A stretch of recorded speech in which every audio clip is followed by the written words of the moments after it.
নমস্কার বন্ধুরা, রুনাস কিচেনে তোমাদের সবাইকে স্বাগত। আজ আমি তোমাদের সাথে তৈরি করব ক্রিসমাস কেক 5 মিনিটে। চলো তাহলে শুরু করি।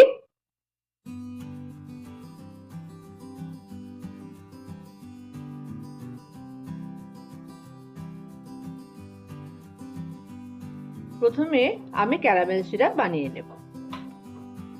একটা পাত্রে হাফ কাপ চিনি নিয়েছি। তারপর এটাকে গ্যাসে বসিয়ে আমি চিনিটাকে গলতে দেব। তারপরে চিনি গলতে শুরু করলে মাঝে মাঝে আমি একটু নাড়িয়ে নেব। এই প্রসেসটা সিমে আঁচে করতে হবে। যখন চিনিটা সম্পূর্ণভাবে গলে যাবে তখন আমি এর মধ্যে 1/4 কাপ জল মিশিয়ে দেব। এইভাবে তৈরি করে নেব আমার ক্যারামেল সিরাপ। এই সিরাপটা ঠান্ডা করে একটা কাচের পাত্রে রেখে দিতে হবে। এটা অনেক দিন পর্যন্ত ভালো থাকে।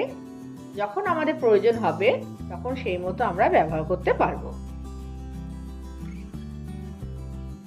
আমি প্রথমে ময়দার সাথে বেকিং পাউডার মিশিয়ে নেব।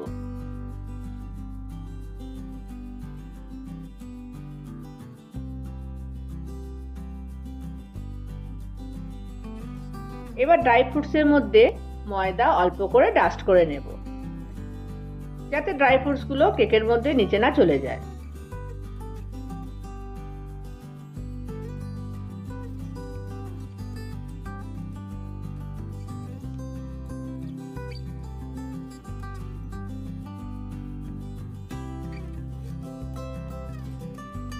এবার একটা বাটিতে ময়দা, বেকিং পাউডার, বিস্কিটের গুঁড়ো, দারচিনি ও লবঙ্গর গুঁড়ো মিশিয়ে নেব।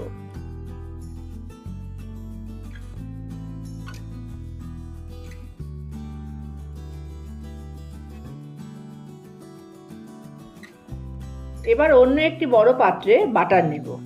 এর মধ্যে ব্রাউন সুগার দিয়ে বিটারের সাহায্যে বিট করে নেব।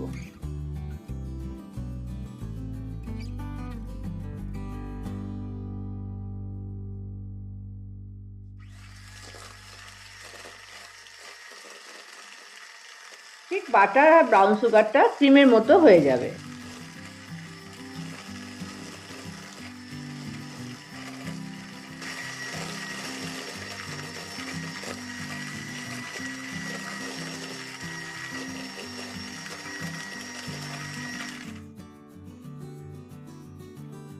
এবার এই ক্রিমের মধ্যে আমি একটা একটা করে ডিম মিশিয়ে ভালো করে বিট করব।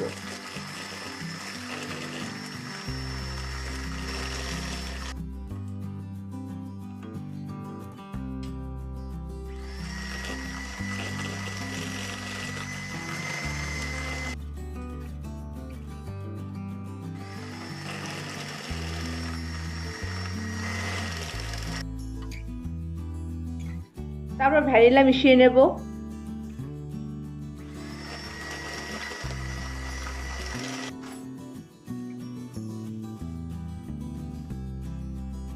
এবার আস্তে আস্তে হালকা হাতে ময়দা আর ব্রেড ক্রাম্বসের যে মিশ্রণটা তৈরি করে রেখেছি এই ডিমের মিশ্রণে মিশিয়ে নেব।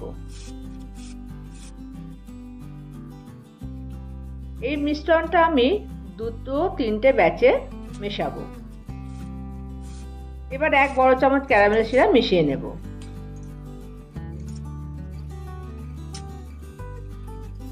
তারপর রামে ভেজানো ড্রাই ফ্রুটস গুলোও মিশিয়ে দেব।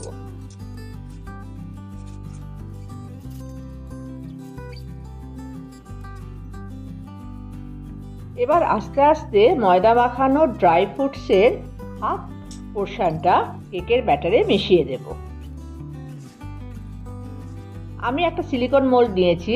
সেই সিলিকন মোল্ডের মধ্যে আমি কেকের ব্যাটারটা ঢেলে দিলাম। ঢেলে স্প্যাচুলার সাহায্যে সমান করে নিলাম। তোমরা যে কোনো মাইক্রোপ্রুফ বোল নিতে পারো, তাতেও কোনো অসুবিধা নেই। এবার বাকি হাফ পোর্শন ড্রাই ফ্রুটসে কেকের ব্যাটারের ওপর ছড়িয়ে দিলাম।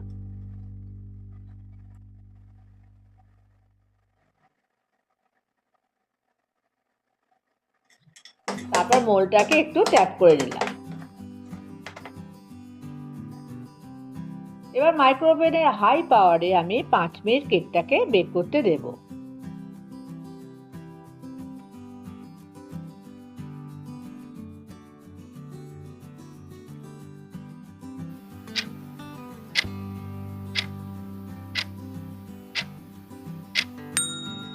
দেখো আমার ক্রিসমাস কেক রেডি। 5 মিনিটে রেডি হয়ে গেল আমার ক্রিসমাস কেক। খুব সুন্দর হয়েছে। তোমরাও এইভাবে ট্রাই করো আর আমার এই চ্যানেলটাকে লাইক, শেয়ার আর সাবস্ক্রাইব করে দিও।